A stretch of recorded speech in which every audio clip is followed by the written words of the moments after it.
back to my dad's channel. Welcome back to my dad's channel. Welcome back to my dad's channel. Good morning, good evening, good afternoon. This is Phoenix 1987-20 here to bring you my latest episode and my Let's Talk About series. But before I get in this video, I would like you guys to do me a solid. Hit that like button. Share this with all your friends and family. If you're new to my channel, hit that subscribe button followed by the notification bell. And if you're a returning subscriber to my channel, I love the support that you're showing me and my channel. And drop me down a comment below. The good, the bad, heck, any topic that you want me to cover that's Nintendo related on my channel, put that down in the comments and I'll get it done. Without further ado, let's get into this episode. In today's episode, we're going to be talking about Super Smash Bros. First off, we're going to talk about the game that started the series, Super Smash Bros. On the Nintendo 64, which came out in 1999. Man, that was 22 years ago. Man, I remember like it was yesterday. And it started off one of the greatest fighting franchises out there. And it was involving all Nintendo characters at first. And I'll get on to that later on. But Super Smash Bros. Started out with, you got 8 characters off the bat.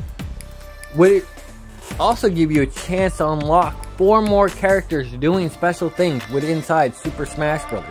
Which, not gonna lie, was awesome at the time. You had about 10 different platforms to play on, and the music was borrowed from other Nintendo franchise. And it was the game that kicked off the series. Nintendo wasn't quite sure if this would work for all the characters out there, if fans would also say, you know what, this is fun, or if they were gonna say, you know what, Nintendo, no, don't do it. Let Mortal Kombat, Street Fighter, and all those games do it. Well, I'm glad that the fans took off, because Smash Brothers is probably, at least for me, one of the greatest fighting franchises out there. Yes, and it's funny because if you look back at the original trailer for Super Smash Bros., which I will be showing you here in a minute, they're toys, they're amiibos. But Nintendo never ever called them amiibos. They're toys fighting. Nintendo character toys fighting. But enough with that, let's take a quick look of the trailer of the game. And this was the first of the kind, so you had the N64 engine underneath. Graphically, it was right up to par on all their characters, but they were able to polish it better. Take the game, the N64 characters, and bring them to life in a nice fighting style. It made the graphics for the game look freaking awesome. And they did everything to make that game as fun as it could be.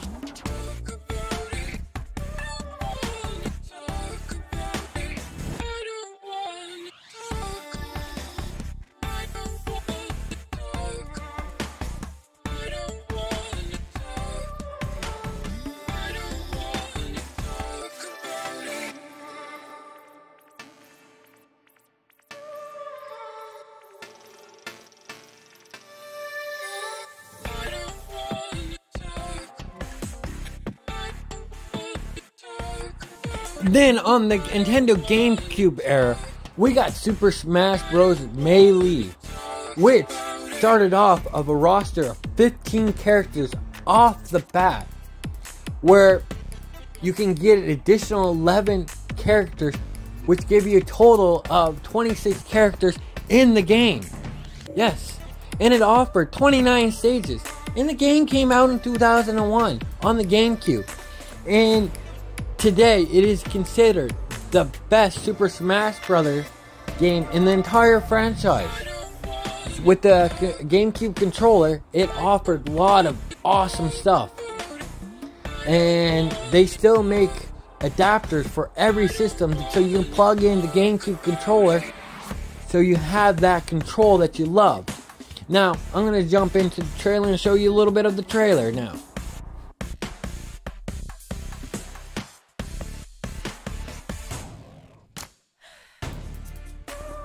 And this game looked so fresh when it was on the Wii or the GameCube. It came out, the GameCube came out 20 years ago. Yes, 20 years ago. And the game looked really good then. And it still plays really good today.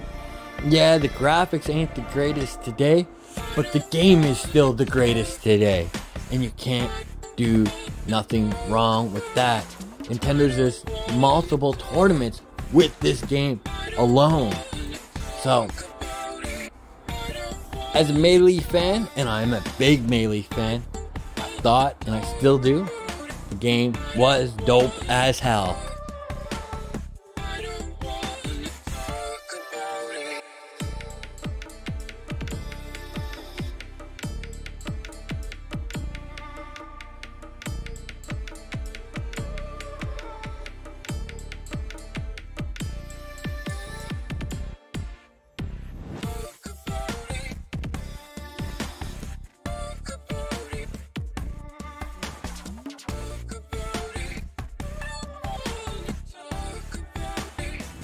Then on the Nintendo Wii era, yes, Super Smash Bros. Brawl came out, which right in the whole entire game, you get a total of 39 characters and 41 stages. And this game came out in 2008 on the Nintendo Wii, and it was considered one unique because they broke down some barriers on this, and they started introducing some non-Nintendo characters to this franchise, like Sonic from Sega, or Solid Snake, and other different characters like that, and characters you would not have thought of for this game.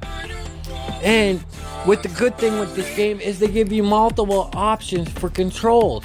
You can use your Wii remote with a nunchuck, you can use the GameCube controller, you can use the classic controller, you can use the classic Pro controller on it. They give you 4 different options, and it was awesome.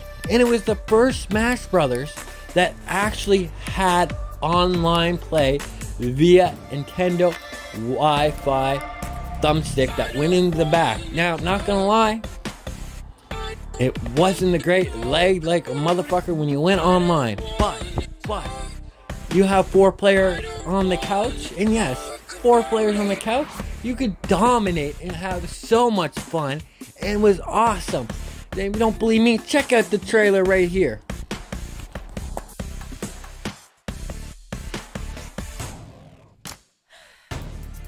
In the beginning of this trailer, you could see how the Melee characters transformed to the Wii characters, and that the graphics and the change to keep everything relevated. That yes, Link looks like he was from the Twilight Princess era, and just to see that they kept the characters Monterey to be up to date with the franchises at those times. And it was neat, it was nice, and the game was nice.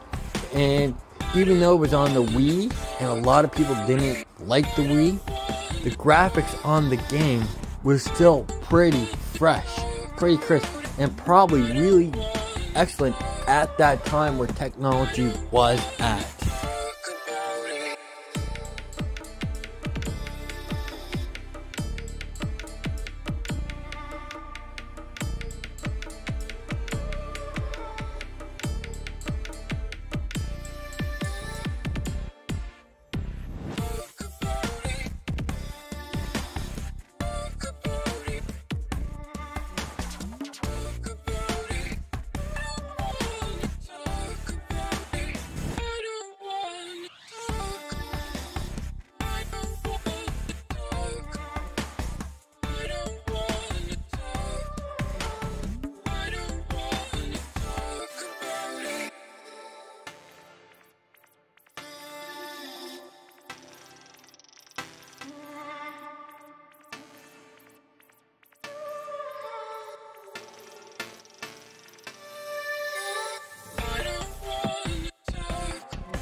And now we have Super Smash Bros. For the Wii U and Super Smash Bros. For the 3DS.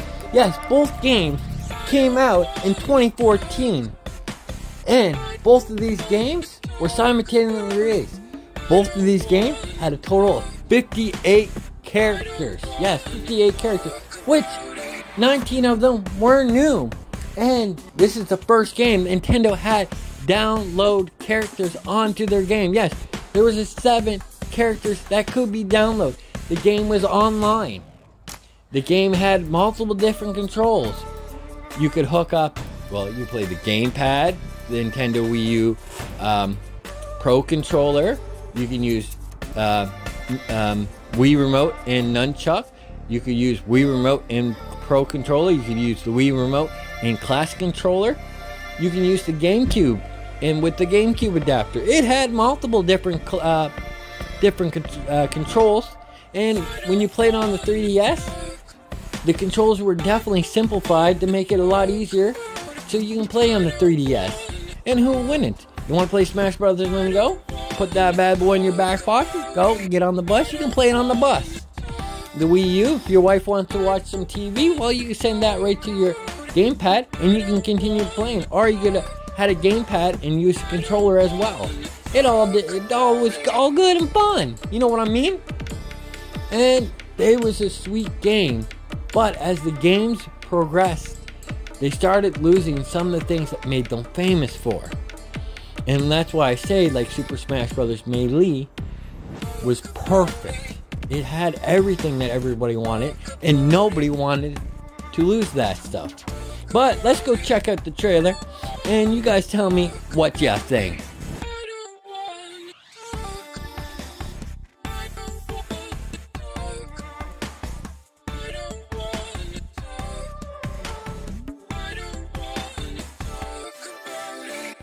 And for the Wii U part of the trailer, the game looks nice and fresh.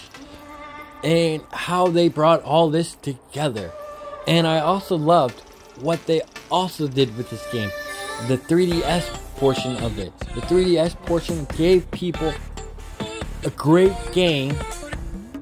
And they redefined the graphics so you had the great experience. Because we all know the Wii, or the 3DS, wasn't as powerful as the Wii U was, but the game still looked mint.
Then in 2018, Nintendo Switch got Super Smash Bros. Ultimate. And they called it Ultimate for a reason.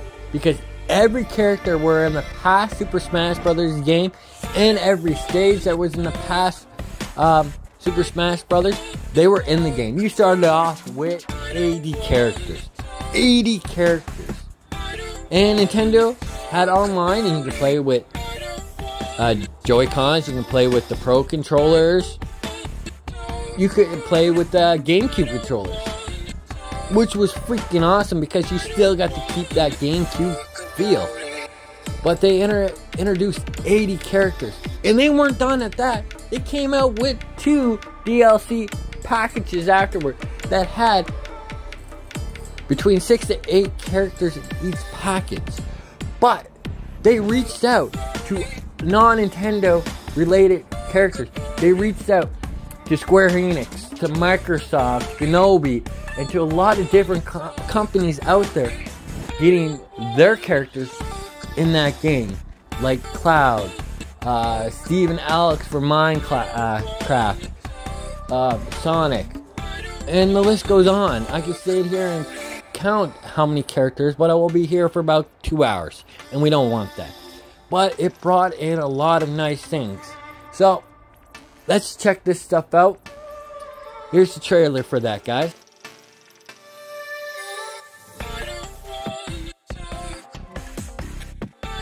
Now, doesn't this trailer start off unique with Splatoon? And it does seem very neat. And look at the graphics. The graphics seem very fresh and crisp. But, to me, I enjoyed this. And I think that the trailer does justice on how well and how good the game is. So, let's see a little bit more of this trailer. We got Splatoon, Inkling Girl, or whatever you want to call her name. I can't quite remember. And the shock and stuff to know that she's now a part of the Super Smash Bros. Franchise. And ain't gonna go wrong there.